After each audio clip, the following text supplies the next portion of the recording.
الياس.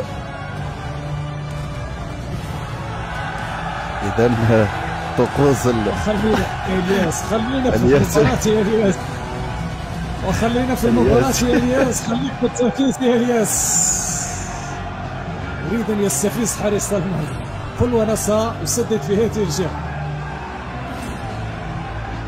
الياس صراحة يعني لو تسجل سيكون جميل جدا بالنسبة لإلياس. لو تضيع سأقول لك إلياس ضيعت طاقتك وضيعت حركاتك ولمساتك بشيء لم يقدم المنتظر على مستوى التسديد. نعم يسجل هدف. يلا إلياس، يلا إلياس، يلا يا إلياس، سجل يا إلياس وترك التعليق عليها يا زكريا.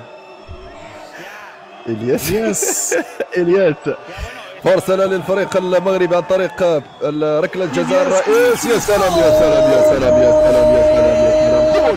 جول جول جول جول جول يا إلياس. أنت غريب يا إلياس، وهدف غريب يا إلياس، ورقصة غريبة يا إلياس. ماذا فعلت يا إلياس وكيف سددت يا إلياس؟ وأكيد تحية من طرف الجبهة المغربية.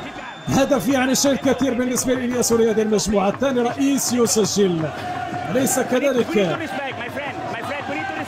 أول رئيس نعم يا عادل المسعودي، أول رئيس يسجل بالطريقة اللي تابعنا في اللحظة اللي سدد فيها ركلة الجزاء، ونحن نتابع الإعادة. الحارس في جهة والكرة في جهة ثانية. يا سلام يا سلام يا سلام. نعم هدف مهلواني من إلياس المالكي. موه لعب على نفسية الحارس آدم وجي، ثم اختار الزاوية الجيدة ويسجل هدف أمام فرحة الأنصار.